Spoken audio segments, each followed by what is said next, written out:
2019 question paper income tax 1 ಅಲ್ಲಿ ನಮಗೆ beautiful ಆಗಿರೋ ಕ್ವೆಶ್ಚನ್ ಒಂದು 5 ಮಾರ್ಕ್ಸ್ ಇದೆ. ಆ ಕ್ವೆಶ್ಚನ್ ನಾನು ಕ್ಲೀನ್ ಆಗಿ ಓದ್ತೀನಿ ನೋಡ್ಕೊಳ್ಳಿ. From the following information compute net annual value of the house property for the assessment year 24-25. Municipal value 1 lakh, fair rental value 1,50,000, actual rent 18,000 per month, standard rent 1,20,000, rent not recovered for 2 months, municipal taxes paid by the owner 20,000, paid by the tenant 5,000. All conditions required are satisfied with respect of unrealized rent. ಓಕೆನಾ? ಈಗ ಏನ್ ಮಾಡೋದು, ಯಾವ ತರ ಮಾಡೋದು ಇದನ್ನ ನೋಡೋಣ. First ನಾವು ಹಿಂದೆ ಭಾಗ ಹಾಕ್ಬೇಕು. Computation of net annual value. Net annual value. ಈಗ ನೆಟ್ ಆನ್ಯುಯಲ್ ವ್ಯಾಲ್ಯೂ ಮಾಡಬೇಕಾದ್ರೆ ನಮಗೆ ಯಾವಾಗಲೂ ಅಷ್ಟೇ we have to follow with the 3 steps. Compulsorily we have to follow 3 steps for all the problems, no matter what type of problem it is. Okay, ಈಗ step number 1 ಅಲ್ಲಿ municipal rental value ಎಷ್ಟು ಕೊಟ್ಟಿದ್ದಾರೆ ನೋಡಿ. Municipal rental value 1 lakh ರೂಪಾಯಿ ಕೊಟ್ಟಿದ್ದಾರೆ. ಈ municipal rental ವ್ಯಾಲ್ಯೂನ fair rental ವ್ಯಾಲ್ಯೂಗೆ ಕಂಪೇರ್ ಮಾಡಬೇಕು. 1,50,000 ಫೇರ್ ರೆಂಟಲ್ ವ್ಯಾಲ್ಯೂ ಕೊಟ್ಟಿದ್ದಾರೆ.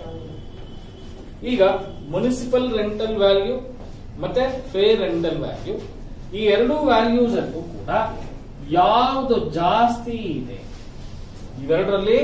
ಯಾವ್ದು ಮುನ್ಸಿಪಲ್ ರೆಂಟಲ್ ವ್ಯಾಲ್ಯೂನ fair rental value. Municipal rental value ಜಾಸ್ತಿ ಇದ್ರೆ municipal rental value, fair rental value ಜಾಸ್ತಿ ಇದ್ರೆ ಫೇರ್ ರೆಂಟಲ್ ವ್ಯಾಲ್ಯೂ. ಈ ಕ್ವಶನ್ ಅಲ್ಲಿ ಫೇರ್ ರೆಂಟಲ್ ವ್ಯಾಲ್ಯೂ ಜಾಸ್ತಿ ಇದೆ.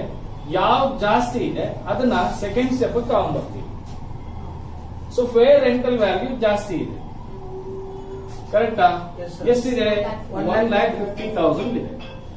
ಇದನ್ನ ಸ್ಟ್ಯಾಂಡರ್ಡ್ ರೆಂಟ್ ಕೊಟ್ಟಿದ್ದಾನೆ ಕ್ವಶನ್ ನೋಡ್ಬೇಕು. ಕೊಟ್ಟಿದ್ದಾನೆ. ಎಷ್ಟು ಕೊಟ್ಟಿದ್ದಾನೆ? 1,20,000 ಕೊಟ್ಟಿದ್ದಾನೆ. ಈ ಸ್ಟ್ಯಾಂಡರ್ಡ್ ರೆಂಟ್ ಮತ್ತೆ ಫೇರ್ ರೆಂಟಲ್ ವ್ಯಾಲ್ಯೂ ಇವೆರಡರಲ್ಲಿ ಯಾವುದು ಕಡಿಮೆ ಇದೆ? Which ever is lower. Which ever is lower, ಕರೆಕ್ಟಾ? ಯಾವ್ದು ಕಡಿಮೆ ಇದೆ? ಸ್ಟ್ಯಾಂಡರ್ಡ್ ರೆಂಟ್ ಕಡಿಮೆ ಇದೆ. ಇವೆರಡರಲ್ಲಿ ಯಾವ್ದು ಕಡಿಮೆ ಇದೆ ಅದನ್ನ ನಾವು ಎಕ್ಸ್ಪೆಕ್ಟೆಡ್ ರೆಂಟಲ್ ವ್ಯಾಲ್ಯೂ ಅಂತ ಹೇಳ್ತೀವಿ. ಏನಂತ ಹೇಳ್ತೀವಿ? Expected rental value. Second step ನಲ್ಲಿ ಬಂದಿರೋ ಲೀಸ್ಟ್ ಅಮೌಂಟ್, ಕಡಿಮೆ ವ್ಯಾಲ್ಯೂ ಯಾವ್ದಿದೆ ಅದನ್ನ ಎಕ್ಸ್ಪೆಕ್ಟೆಡ್ ರೆಂಟಲ್ ವ್ಯಾಲ್ಯೂ ಅಂತ ಹೇಳ್ತಾರೆ. ಮೇಲೆ ಬಿಡೋಂಗೆ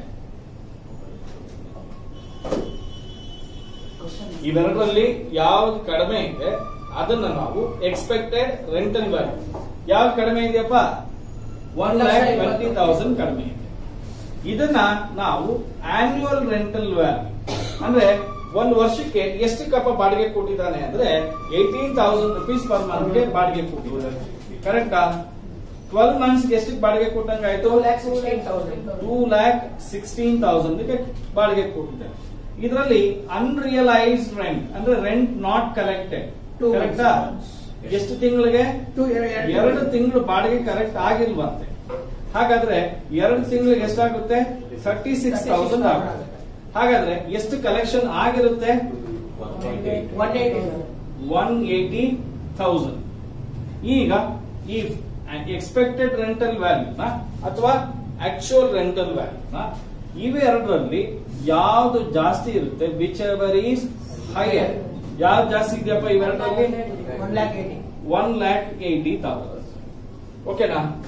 ಈ ಅಮೌಂಟ್ ನ ನಾವು ಏನಂತ ಕರಿಬಹುದು? Gross annual value. ಸೊ ಅಂದ್ರೆ ಗ್ರಾಸ್ ಆನ್ಯುಯಲ್ ವ್ಯಾಲ್ಯೂ ಬರಬೇಕು ಅಂತ ಹೇಳಿದ್ರೆ ಈ 3 ಸ್ಟೆಪ್ ಅನ್ನ ನಾವು ಕಂಪ್ಲೀಟ್ ಮಾಡಿರ್ಬೇಕು. ಅರ್ಥ ಆಯ್ತಾ? ಇದರಲ್ಲಿ municipal tax paid by the owner ನೋಡಿ, ಪೇಡ್ ಬೈ ದ ಟೆನೆಂಟ್ ಅಂತ ಇದ್ರೆ ತಗೊಳ್ಳಲ್ಲ, ಪೇಡ್ ಬೈ ದ ಓನರ್ ಅಂತ ಇದ್ರೆ ಮಾತ್ರ ತಗೊಳ್ತೀವಿ. ಪೇಡ್ ಅಂತ ಇರ್ಬೇಕು. ಸಪೋಸ್ ಮುನಿಸಿಪಲ್ ಟ್ಯಾಕ್ಸ್ ಡ್ಯೂ ಅಂತ ಇತ್ತು ಅಂತ ತಗೊಳ್ಳಲ್ಲ, ಏನಾಗಿರ್ಬೇಕು? ಪೇಡ್ ಆಗಿರ್ಬೇಕು, ಓನರೇ ಪೇಮೆಂಟ್ ಮಾಡಿರ್ಬೇಕು. ಎಷ್ಟು ಪೇಮೆಂಟ್ ಮಾಡಿದಾನೆ ಓನರ್? 20,000 ಮಾಡಿದ್ದಾನೆ. ಇದನ್ನ ಮೈನಸ್ ಮಾಡ ಬರೋ ಅಂತ 1,60,000 rupees ನಾವು ಏನಂತ ಕರಿತೀವಿ? Net annual value. ಇದು 2019 ಅಲ್ಲಿ 5 marks ಗೆ ಕೊಟ್ಟಿರುವಂತ ಕ್ವಶನ್. ಈ ತರದ ಕ್ವಶನ್ ಒಂದು ಕಂಪಲ್ಸರಿಯಾಗಿ ಬರುತ್ತೆ. ನಾವು ನೋಡಿದ್ವಿ 24 ಇತ್ತು, 22 ಇತ್ತು, 21 ಇತ್ತು, 19 ಇತ್ತು, ಇನ್ನು ಮುಂದಕ್ಕೂ ಇರುತ್ತೆ. BBA ಗಿತ್ತು, BCom ಇತ್ತು. ಸೊ ಈ ತರದ ಕ್ವಶನ್ 5 marks ಗೆ 100 ಗೆ 200% ಗ್ಯಾರಂಟಿ ಬರುತ್ತೆ. All you got it guys?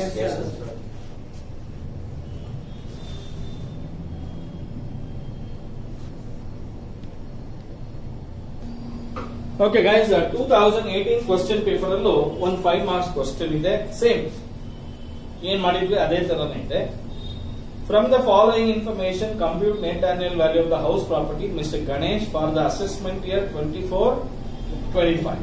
Fair rental value, standard rent, rent receive, unrealized rent for the year 2023-24, loss due to vacancy 16,500, municipal tax paid by the owner rupees 21,600, being 10% of municipal value. ಇಷ್ಟೇ ಕೊಟ್ಟಿರೋದು. But ಈ question ನ ಈ ವರ್ಷ 90% ಹುಡುಗರು ತಪ್ಪು ಮಾಡಿದ್ದಾರೆ. ಯಾಕೆ ಅಂತ ಹೇಳಿದ್ರೆ, ಈಗ ನಾವು ನೆಟ್ ಆನ್ಯುವಲ್ ವ್ಯಾಲ್ಯೂ ಕ್ಯಾಲ್ಕುಲೇಟ್ ಮಾಡಬೇಕಾದ್ರೆ, ಹೌದಾ, ನಮಗೆ municipal value important. But question ಅಲ್ಲಿ ಮುನ್ಸಿಪಲ್ ವ್ಯಾಲ್ಯೂನೇ ಕೊಟ್ಟಿಲ್ಲ. ಕೊಟ್ಟಿದಾರ? ಕೊಟ್ಟಿಲ್ಲ. ಬಟ್ ನಮಗೆ ಕ್ಯಾಲ್ಕುಲೇಷನ್ ಆಫ್ ಮುನಿಸಿಪಲ್ ವ್ಯಾಲ್ಯೂ ಹೆಂಗ್ ಮಾಡೋದು, ಅದಕ್ಕೆ ಲಾಸ್ಟ್ ಅಲ್ಲಿ ಒಂದು ಕ್ಲೂ ಕೊಟ್ಟಿದ್ದಾನೆ ನೋಡಿ. ಏನಂತ ಹೇಳಿದ್ದೇನೆ? Municipal tax paid by the owner is 21,600. Correct ಏನಪ್ಪ? Being 10% of municipal value. Municipal value ಎಷ್ಟಿದೆ ಅದರ ಮೇಲೆ 10% ಮುನ್ಸಿಪಲ್ ಟ್ಯಾಕ್ಸಸ್ ಕೊಟ್ಟಿದ್ದಾನೆ. ಅಂದ್ರೆ 21,600 ಎಷ್ಟು ಪರ್ಸೆಂಟ್ ಈಕ್ವಲ್ ಆಗಿದೆ? 10% ಈಕ್ವಲ್ ಆಗಿದೆ. ಹಾಗಾದ್ರೆ 100% ಮುನ್ಸಿಪಲ್ ವ್ಯಾಲ್ಯೂ ಎಷ್ಟಾಗುತ್ತೆ? 2,16,000 ಬಂತು. ಕರೆಕ್ಟಾ? ಫಸ್ಟ್ ಇದನ್ನ ಮಾಡಿದ ಮೇಲೆ ಮಿಕ್ಕಿದ್ ಮಾಡಬೇಕಾಗುತ್ತೆ. ಯಾರು ಇದನ್ನೇ ಮಾಡಲ್ಲ. ಅರ್ಥ ಆಗ್ತಿದ್ಯಾ? ಈಗ ಮುನಿಸಿಪಲ್ ವ್ಯಾಲ್ಯೂ ಬಂದು 2,16,000, ಫೇರ್ ರೆಂಟಲ್ ವ್ಯಾಲ್ಯೂ 1,80,000. ನೋಡಿ, ಇದು ಗೊತ್ತಿಲ್ಲ ಅಂತ ಹೇಳಿದ್ರೆ second step answer actually 2,16,000 higher. Correct ಇಲ್ಲ, ಅದು ಬರೋದಿಲ್ಲ. ಸ್ಟೆಪ್ ಒನ್ನೇ ರಾಂಗ್ ಆಗ್ಬಿಡುತ್ತೆ. ಸೊ ಈಗ ಇದನ್ನ ಫೇರ್ ರೆಂಟ್ ಬದಲು ಏನ್ ಬರುತ್ತೆ? Municipal rental value 2,16,000. Standard rent ಎಷ್ಟು ಕೊಟ್ಟಿದ್ದಾರಪ್ಪ? 1,62,000. ಈ ಎರಡರಲ್ಲಿ ಯಾವ್ದಪ್ಪ ಕಡಿಮೆ ಇರೋದು? 1,60,000. ಅದನ್ನ ಏನಂತ ಕರಿತೀವಿ? Expected rental value. Rent received 16,500 per month ಅಂತ ಹೇಳ್ತಾ ಇದ್ದಾರೆ. ನೋಡಿ, 16,500 ಇಂಟು 12 months ಗೆ ಎಷ್ಟು ಬರುತ್ತೆ? 1,98,000. ಅನ್ರಿಯಲೈಸ್ಡ್ ರೆಂಟ್ ಫಾರ್ 23-24 24,750 ಕೊಟ್ಟಿದ್ದಾರೆ. ಹಾಗಾದ್ರೆ ಇನ್ನ 1,73,250 ಬರುತ್ತೆ. ಈಗ ಈ 162, 173, 250 ಯಾವ್ದು ಜಾಸ್ತಿ ಇರೋದು? 1,73,250. ಕರೆಕ್ಟ್ ಏನಪ್ಪಾ? ಯೂಶುವಲ್ ಆಗಿ ನಾವು ಇದನ್ನೇ ಗ್ರಾಸ್ ಆನ್ಯುವಲ್ ವ್ಯಾಲ್ಯೂ ಅಂತ ಕರಿತೀವಿ. ಆದ್ರೆ ಕ್ವಶನ್ ಅಲ್ಲಿ ಇನ್ನೊಂದು ಪಾಯಿಂಟ್ ಕೊಟ್ಟಿದ್ದಾನೆ. ಏನಂತ ಅದು? Loss due to vacancy. 1 month house ಏನಾಗಿತ್ತಂತೆ? ವೇಕೆಂಟ್ ಆಗಿತ್ತಂತೆ. ವೇಕೆಂಟ್ ಆಗಿದ್ರೆ ಬಾಡಿಗೆ ಬರುತ್ತಾ? ದುಡ್ಡು ಬರುತ್ತಾ? ಬರಲ್ಲ. ಅದಕ್ಕೆ ನಾವೇನ್ ಮಾಡ್ತೀವಿ? ವೇಕೆನ್ಸಿ ಪೀರಿಯಡ್ ರೆಂಟ್ 16,500 ನ ಮೈನಸ್ ಮಾಡಿ 1,56,750. 1,56,000. ಇದನ್ನ ಈಗ ಏನಂತ ಕರೆಯೋಣ? Gross annual value. ಇದರಲ್ಲಿ municipal taxes paid by the owner ಎಷ್ಟಿದೆಯಪ್ಪ? 21,600. ಅವನೇ ಕೊಟ್ಟಿದ್ದಾನೆ ಲಾಸ್ಟ್ ಪ್ಯಾರಾಗ್ರಾಫ್ ಅಲ್ಲಿ 21,600. ಇದನ್ನ ಏನಂತ ಕರೆಯೋಣ? Net annual value.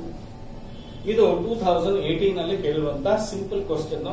ಆ ಸಿಂಪಲ್ ಕ್ವಶನ್ ಅಲ್ಲೂ ಕೂಡ ಒಂದು ಇದೆ. ಏನು ಸಪೋಸ್ ಮುನ್ಸಿಪಲ್ ರೆಂಟಲ್ ವ್ಯಾಲ್ಯೂ ತಗೊಂಡಿಲ್ಲ ಅಂದ್ರೂ ಕೂಡ, ಸಪೋಸ್ ನೀವು ಮರ್ತು ಬಿಟ್ಟು ಅಥವಾ ಓದಕ್ ಬರ್ದಂಗೆ ಮುನ್ಸಿಪಲ್ ವ್ಯಾಲ್ಯೂ ರೆಂಟಲ್ ವ್ಯಾಲ್ಯೂ ಕೊಟ್ಟಿಲ್ಲ ಕಣ 0 ಅಂತ ಅನ್ಕೊಂಡಾಗ 0 ಮತ್ತೆ ಇದು ಯಾವ್ದು ಜಾಸ್ತಿ ಇದೆ? 1,80,000. ಇದು 1,62,000. ಯಾವ್ದು ಕಡಿಮೆ ಇರುತ್ತೆ? 162. ಕರೆಕ್ಟಾ? ಆಮೇಲೆ ಇದನ್ನ ಕಂಪೇರ್ ಮಾಡ್ತೀವಿ. ಆನ್ಸರ್ ಅಂತೂ ಬರುತ್ತೆ, ಇಲ್ಲ ಅಂತ ಹೇಳ್ತಿಲ್ಲ. ಬಟ್ ಸ್ಟೆಪ್ 1 ಹೋಯ್ತಲ್ಲ ಆನ್ಸರ್, ಹೋಯ್ತಾ ಇಲ್ವಾ? ಅದು ದಟ್ಸ್ ವೆರಿ ಇಂಪಾರ್ಟೆಂಟ್. 2017 ಅಲ್ಲಿ ಕೂಡ ಇದೇ ತರದ ಒಂದು ಕ್ವಶನ್ ಕೊಟ್ಟಿದ್ದಾರೆ. ಕ್ವಿಕ್ ಆಗಿ ಕ್ವಶನ್ ಓದೋಣ. Determine the net annual value of the house property for the assessment year 2017-18. Municipal value 1,50,000, fair rent 1,70,000, standard rent 1,30,000, actual rent per month 15,000, unrealised rent 18,000, house vacancy period 1 month, municipal taxes paid 15,000. Municipal tax paid ಅಂತ ಕೊಟ್ಟಾಗ ಯಾರು ಕೊಟ್ಟಿದ್ದಾರೆ ಅಂತ ಗೊತ್ತಾಗಿಲ್ಲ ಅಂದ್ರೆ owner ಅಂತ assume ಮಾಡ್ಕೊಳ್ಬೇಕಾಗುತ್ತೆ. Tenant ಕೊಟ್ಟಿದ್ರೆ specific ಆಗಿ ಹೇಳಿರ್ತಾರೆ. ಅರ್ಥ ಆಯ್ತಾ? ಈಗ municipal value 1,50,000, fair rental value 1,70,000. ಈಗ ಫೇರ್ ರೆಂಟಲ್ ವ್ಯಾಲ್ಯೂ ಅಲ್ವಪ್ಪ ಜಾಸ್ತಿ ಇರೋದು, ಅದನ್ನ ಸೆಕೆಂಡ್ ಸ್ಟೆಪ್ ತಗೊಳ್ತೀವಿ. ಸ್ಟ್ಯಾಂಡರ್ಡ್ ರೆಂಟ್ ಎಷ್ಟು ಕೊಟ್ಟಿದ್ದಾನಪ್ಪ? 1,30,000. ಈಗ 170, 130 ಯಾವ್ದಪ್ಪ ಕಡಿಮೆ ಇದೆ? 130. ಅದು ಥರ್ಡ್ ಸ್ಟೆಪ್ ನ ಎಕ್ಸ್ಪೆಕ್ಟೆಡ್ ರೆಂಟಲ್ ವ್ಯಾಲ್ಯೂ ಅಂತ ಹೇಳ್ತೀವಿ. ತಿಂಗಳಿಗೆ ಎಷ್ಟಕ್ಕಂತೆ ಬಾಡಿಗೆ ಕೊಟ್ಟಿದ್ದಾನಪ್ಪ?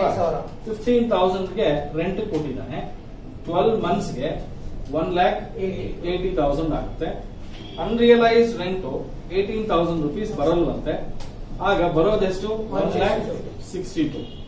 ಈಗ ಇವೆರಡರಲ್ಲಿ ಯಾವ್ದಪ್ಪ ಜಾಸ್ತಿ ಇದೆ? ಅದನ್ನ ನಾವು 1,62,000 ಅಂತ ಹೇಳ್ತೀವಿ. ವೇಕೆನ್ಸಿ ಪೀರಿಯಡ್ 1 month ಇದೆಯಂತೆ. 1 ತಿಂಗಳಿಗೆ ರೆಂಟ್ ಎಷ್ಟಪ್ಪ? 15,000. 1 ತಿಂಗಳ ರೆಂಟ್ ಬರಲ್ಲ. 1,47,000 ಗ್ರಾಸ್ ಆನ್ಯುಯಲ್ ವ್ಯಾಲ್ಯೂ ಆಯ್ತು. Municipal taxes 15,000, 1,32,000 net annual value. Sir ಇದನ್ನ ಮಾಡೋದಕ್ಕೆ ಎಷ್ಟು ಆಗುತ್ತಪ್ಪ? 2 ನಿಮಿಷ. It will not take more than 2 minutes. ಕರೆಕ್ಟಾ?